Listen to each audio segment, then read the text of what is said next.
नमस्कार दोस्तों। जब मुतक्की भारत में आया था, आपको याद होगा मैंने वीडियो बनाया था कि हमारे पास बागराम एयरबेस आने वाला है। कोई ऑफिशियल स्टेटमेंट नहीं था और आपके में से कई लोगों ने मुझे बोला कि सर आप ना बिना बात पे सेंसेशंस क्रिएट करते हो। I was not wrong. मैंने बहुत ज़्यादा स्टडी कर रिसर्च करने के बाद बोला था कि बागराम एयरबेस आपको ही दिया जाएगा। कुछ रीजंस थे। आज वो बात सच हो गई। बागराम एयरबेस आपको दे दिया गया है और भारत के सुखोई वहां पर पहुंच चुके हैं, पहुंचने नहीं हैं। ये एक बहुत बड़ी खुशखबरी है जो मैं आपके साथ शेयर कर रहा हूं। और दूसरी न्यूज़ ये है कि भारत ने अपने साइड पर बंकर्स बनाने शुरू कर दिए हैं उरी के अंदर। इसका मतलब है आपको मालूम है कि अब युद्ध शुरू होने वाला है। ये दूसरी बड़ी खबर और बेहतरीन खबर ये आपके साथ शेयर कर रहा हूं। अब जो अच्छी खबरें शेयर कर ही रहे हैं, एक और दे देता हूँ। आप में से बहुत लोग हैं जो साउथ इंडिया के नॉर्थ ईस्ट में से, वो बोलते हैं कि सर हमें इंग्लिश में चैनल चाहिए, वी वांट टू हेयर। तो मैंने इंग्लिश का चैनल शुरू कर दिया है और किसी के साथ मिलकर किया है। उसका मैंने QR कोड डाल दिया, आप स्कैन करके उसको भी सब्सक्राइब कर लीजिए। आपको इंग्लिश में वीडियोस मिलने शुरू हो जाएंगे। इसमें सारे जियो पॉलिटिक्स की जितनी भी न्यूज़ है वो सारी हम बनाने की कोशिश कर रहे हैं। आप में से कोई अगर मेरे साथ मिलकर वीडियोस बनाना चाहता है तो भी वेलकम्ड है। आप आइए इंग्लिश चैनल के लिए। You should be very good in English and Jio politics की समझ होनी चाहिए। आप आइए, मिलकर दुनिया को जगाते हैं कि भारत के अंदर क्या हो रहा है। ये हम मिलकर कर सकते हैं, अकेला आदमी कोई भी काम नहीं कर सकता। बट वापस आते हैं बागराम एयरबेस पे। समथिंग बिग जो बोला था वो हो गया। मुझे खुशी इस बात की है कि this is not a small news जो हमारे बॉर्डर के ऊपर हो रही है। अफगानिस्तान ने जब हमें दिया ऑफर कि आप बागराम एयरबेस को कंट्रोल कर लीजिए, कुछ तो रीजन होगा, क्योंकि ये बागराम एयरबेस वो है जो अमेरिका छोड़ के चला गया था, रात को भागते हुए छोड़ गया, खाली कर गया। और ये फोर्ट्रेस है जो सोवियट्स के टाइम पर ये चलती आ रही है। और अफगानिस्तान की इस हरकत के बाद पाकिस्तान टेरिफाइड है। अब क्योंकि रीजन है कि पाकिस्तान को मालूम है कि हर चीज उसकी चेंज होगी, पाकिस्तान की, उसका बॉर्डर अब चेंज होगा, उसका बॉर्डर छोटा होगा, उधर से भी और इधर से भी। वो कैसे? देखिए, कंफर्म न्यूज़ है ये। पहली बात ये कोई सेंसेशन नहीं है कि Afghanistan wants India at there Bagram airbase. Catch क्या है? कैच ये है कि तजाकिस्तान में जो हमारी एयर फोर्सेस खड़ी थी वो वहां से निकलकर जो अयानी बेस है, वहां पर 2 बेसेस है जहां पर हमारी एयरफोर्स थी। तजाकिस्तान में अयानी को हमने खाली किया और वहीं से सुखोई 30 जो खड़े थे वो निकालकर हम इस बागराम एयरबेस पे हम ले आए। ये सिर्फ एक बेस को सॉप करने का रीजन नहीं है।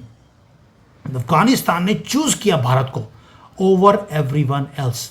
अमेरिका को लाना नहीं चाहता, चाइना पे ट्रस्ट नहीं है, पाकिस्तान से दुखी है। और बागराम सिर्फ 60 किलोमीटर दूर है काबुल से। ये सेंट्रल एशिया का लॉन्गेस्ट रनवे है इस एरिया के ऊपर। और इस बेस को बनाने के लिए हमारा 1 रुपया नहीं लगा, बिलियंस ऑफ डॉलर्स अमेरिका ने लगाए उसके इंफ्रास्ट्रक्चर को खड़ा करने के लिए। बस हमने टेक ओवर कर लिया। अब वहां पर एडवांस्ड रडार सिस्टम आएंगे, सर्वेलेंस का टेक्नोलॉजी आएगी, मैसिव हैंगर्स वहां पे ऑलरेडी बने हुए हैं। आपको करना क्या है? वहां पर ऑलरेडी रडार है, लेकिन आप अपने रडार लाकर भी बागराम को एक फोर्ट्रेस बना देंगे ताकि आप रियल टाइम में पाकिस्तान को अफगानिस्तान की तरफ से मॉनिटर कर सके। दोस्तों, ये जो अफगानिस्तान पाकिस्तान का बॉर्डर है अब ये हो गया हॉट। क्यों? क्योंकि आपने उधर का जो स्काई है काबुल के ऊपर का, उसको कंट्रोल कर लिया। ये बेस वो है जहां से नेटो की फोर्सेस ने अफगानियों के ऊपर ऑपरेशंस किए थे। और अब अफगानिस्तान वहां पर सबको निकालने के बाद भारत को बिठा रहा है। मुतक्की जब आया था तभी मैंने बोल दिया था आपको, ये बेस आपको ही मिलेगा और वो ऑफर करेंगे, उनकी जरूरत है। 2 रीजन है। एक, अफगानिस्तान आपके ऊपर ट्रस्ट करता है। भी अफगानिस्तान किसी और को भी ऑफर कर सकते थे। मुसलमान कंट्री हैं, 56 मुसलमान हैं, लेकिन मुसलमानों को पता है कि आप किसी भी मुसलमान के ऊपर विश्वास नहीं कर सकते। भारत में कांग्रेस की मुसलमानों की गवर्नमेंट नहीं है, यहां पर हिंदुओं की गवर्नमेंट है। हिंदू ट्रस्टवर्दी होता है हमेशा ही। और अफगानिस्तान दुखी है पाकिस्तान से दुखी हम हैं, दुश्मन का दुश्मन दोस्त। इसलिए पाकिस्तान को, और सेकेंडली पाकिस्तान ने रिसेंटली एयर स्ट्राइक करे थे अफगानिस्तान की टेरिटरी के अंदर। अब होता क्या कि वहाँ पे ड्रोन की इंसर्जेंस हरोज हो रही हैं, ड्रोन से अटैक किया जा रहा है अफगानिस्तान के ऊपर। और काबुल के पास कोई भी डिफेंस सिस्टम नहीं है, उनके पास ना तो नेवी है, ना एयर डिफेंस सिस्टम है, ना ही एयरफोर्स है। लड़ाकू हैं जो सिर्फ बॉर्डर पार कर कर वहाँ पे पाकिस्तान की आर्मी को मार सकते हैं। दैट मीन्स उसको अगर अपनी कंट्री को प्रोटेक्ट करना है, उसे मॉडर्न रडार सिस्टम चाहिए, उसे फाइटर जेट्स चाहिए, उसे एयर डिफेंस सिस्टम चाहिए, क्योंकि वो हर रोज़ उनके जो लड़ाकू लोग हैं तालिबान के, they are completely exposed every day. इसलिए पाकिस्तान को वो दुश्मन देखता है एज अ दुश्मन, एंड भारत को एज अ फ्रेंड, क्योंकि हमने उनके हर डेवलपमेंट में उनका साथ दिया।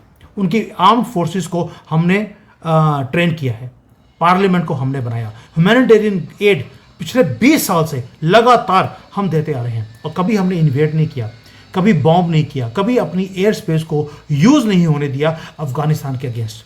इसलिए अफगानिस्तान हमारे ऊपर ट्रस्ट करता है, और ये ट्रस्ट हमने अर्न किया दोस्तों। पाकिस्तान की तरह नहीं है कि लानतें पड़ रही हैं उनको। एक एक अफगानी आज पाकिस्तान को खत्म होता हुआ देखना चाहता है, इसलिए उन्होंने अपनी सबसे बड़ी स्ट्रेटेजिक एसेट भारत को ऑफर कर दी, और हमसे बोला क्या है, इन रिटर्न उसको सिर्फ एक प्रोटेक्शन चाहिए कि आप हमें पाकिस्तान से प्रोटेक्ट करेंगे, हमारे स्काई को, ज़मीन को प्रोटेक्ट करने की ज़रूरत नहीं है, वो अफगानी खुद ही कर लेंगे। और मैंने आपको बोला था ये डील होगी। क्यों? क्योंकि वो चाहते हैं अफगानिस्तान वाले कि बाकी अफगानिस्तान का बॉर्डर भारत के बॉर्डर के साथ जुड़ जाए। कहाँ से? वखान कॉरिडोर से। यानी कि पीओके आप ले लीजिए, आपका बॉर्डर अफगानिस्तान के साथ 107 किलोमीटर जुड़ता है। डील बड़ी सिंपल है, आप हमारे एयर स्पेस को पाकिस्तान से बचाएंगे, हम आपको पीओके लेने में मदद करेंगे। वो कैसे? ये एक स्ट्रेटेजिक गेम चेंजर है, सोच समझ के बोल रहा हूँ। ये डील है, मुतक्की आकर यहाँ पर सब कुछ करके गया है। Why it means what is happening? Reason ये है, तालिबान को पाकिस्तान तंग करता है, वो चाहता है कि पाकिस्तान उन्हें तंग ना करे। इनकी पीस डील साइन हुई भी अभी, बट चलेगी नहीं, क्योंकि हम चलने देंगे नहीं, क्योंकि पीस डील और अफगानिस्तान के साथ पॉसिबल नहीं जब तक हम पीओके ले नहीं जाते। और मैंने आपको पहले बोला है, इस साल में मेरी अपनी कैलकुलेशन है कि इस साल के एंड तक हमें कुछ पार्ट पीओके का मिल जाएगा। हमारा नुकसान होगा, हमें दिखता है, बट कई बार लॉन्ग टर्म के लिए शॉर्ट टर्म लॉस सहन करना ज़रूरी है। पाकिस्तान ने हमेशा ये सोचा कि वो चाइना के थ्रू, अफगानिस्तान, ये बांग्लादेश के थ्रू हमें घेर सकता है 2 फ्रंट 3 फ्रंट वॉर से, और भारत के अंदर तो 30 करोड़ जो इलीगली मुसलमान रहते हैं उनको भी वो एक्टिवेट कर सकता है। हमें बार बार उन्होंने प्रेशराइज किया, कभी वेस्ट से, कभी नॉर्थ से, कभी ईस्ट से, कभी सीपेक के नाम पर। और आपको मालूम है कि चाइना भी पूरी इंटेलिजेंस शेयरिंग पाकिस्तान से करता रहा। हम घिरे हुए थे, इसमें कोई शक नहीं है। लेकिन भारत को बागराम मिलने के बाद जब हम वहां से ऑपरेट करेंगे तो क्या होगा? आपने पूरी चेस बोर्ड को उल्टा कर दिया, यू हैव फ्लिप्ड इट। यानी कि पाकिस्तान को अब 2 फ्रंट वॉर जो वो हमारे ऊपर थोपना चाहता था, हमने करके दिखा दिया कि बेटा उसी भाषा में जवाब देना हमें आता है।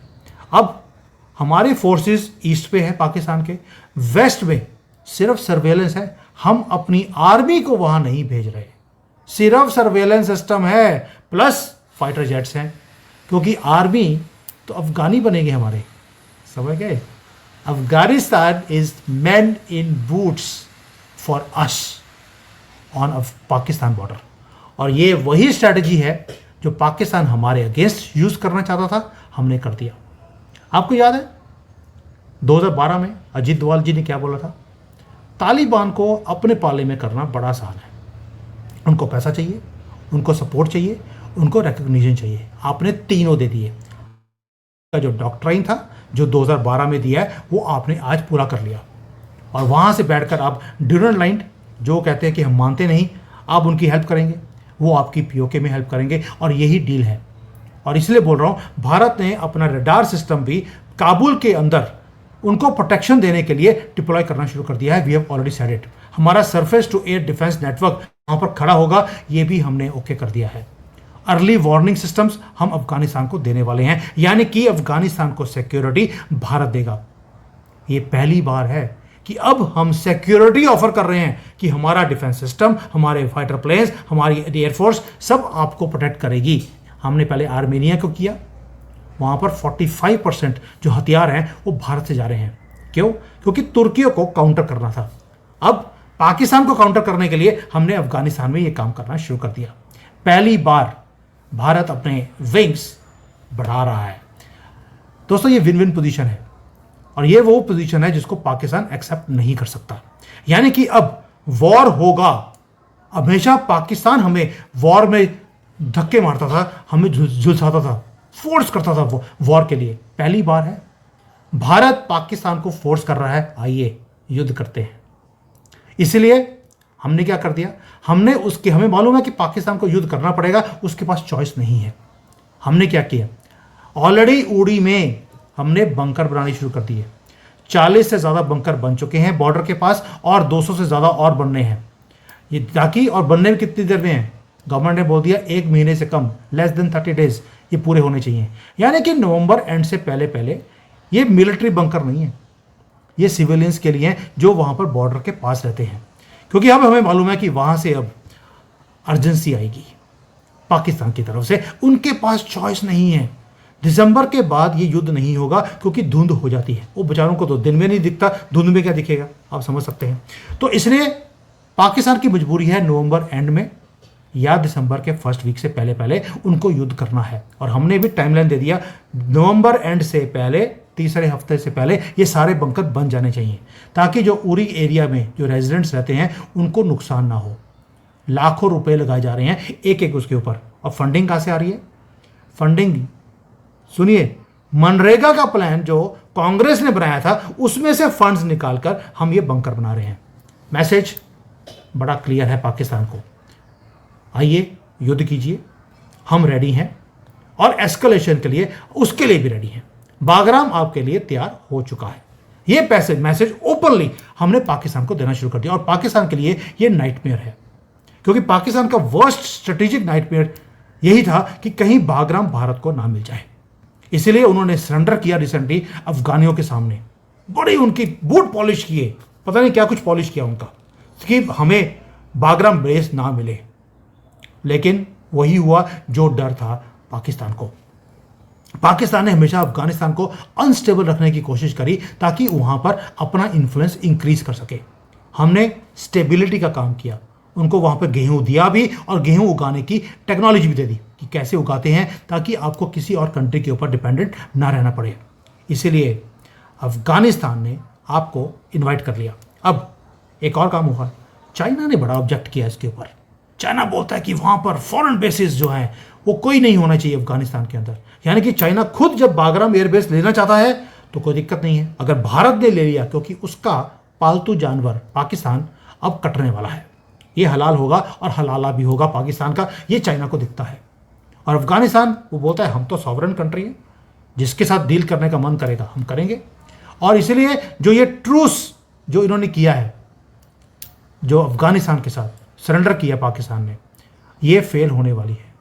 हम चलने ही नहीं देंगे अब अफगानिस्तान पाकिस्तान की ये शांति वार्ता, क्योंकि अब Afghanistan is much much closer to India. और वही काम जो पाकिस्तान मुजाहिदीन को यूज कर भारत को तंग करता था, आज वही मुजाहिदीन पाकिस्तान के अंदर वार्निंग सिग्नल्स भेज रहे हैं, थ्रेट भेज रहे हैं। वहां पे उसको आसिम मुनीर को बोलते हैं अगर तुम मर्द है तो प्रूव कर। वो बेचारा प्रूव नहीं कर पा रहा क्योंकि बुरके में छुप के बैठा हुआ है। इसलिए अब अफगानिस्तान बोलता है वी विल नॉट ब्लिंक, क्योंकि अब हमारे पास एयर डिफेंस सिस्टम भारत का भी आ गया है। और ये जो पाकिस्तान का थ्रेट था उसको न्यूट्रलाइज भारत ने कर दिया।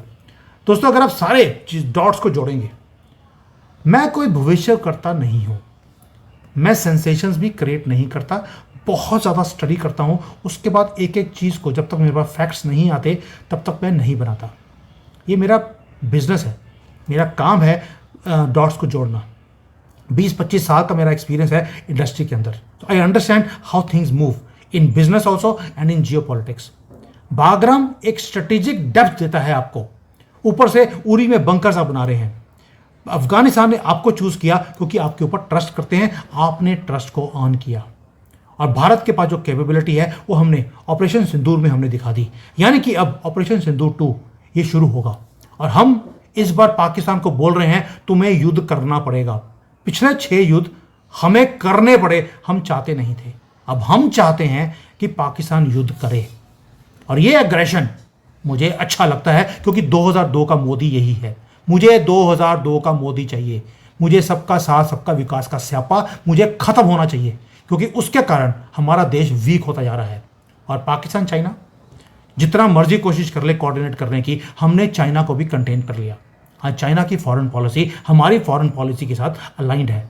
वो पाकिस्तान की भाषा नहीं बोलते, चाइना भी भारत की भाषा बोलता है।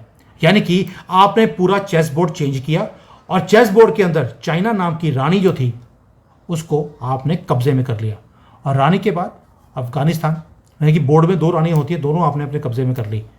पाकिस्तान की 2 ही रानियाँ थी, एक अफगानिस्तान दूसरा चाइना। अब बोर्ड के अंदर दोनों रानियाँ पाकिस्तान नाम के, अब गधा घोड़े होते हैं वैसे तो वहाँ पे, उसमें एक गधा बोल देते हैं। जो पाकिस्तान नाम का एक गधा चेस बोर्ड के ऊपर था, उसको दोनों रानियाँ इकट्ठे कोऑर्डिनेट वे से अटैक कर कर अब ख़त्म करेंगी। एंड ये ज़बरदस्त न्यूज़ है। अगर आपने अभी भी इंग्लिश चैनल को सब्सक्राइब करना है, आप प्लीज़ जाइए, ऊपर मैंने दे दिया आपको link. You can subscribe, you can start sewing. मैंने अभी सिर्फ 2-3 वीडियोस डाली हैं, बट वी आर ट्राइंग कि हर रोज़ 1-2 वीडियोस वहाँ पे आती रहें, सारी चीज़ों की जो हम यहाँ पर हिंदी में कर रहे हैं, इसके अलावा वहाँ पर इंग्लिश में भी कवर किया जाए। थैंक यू, जय हिंद एंड वंदे मातरम।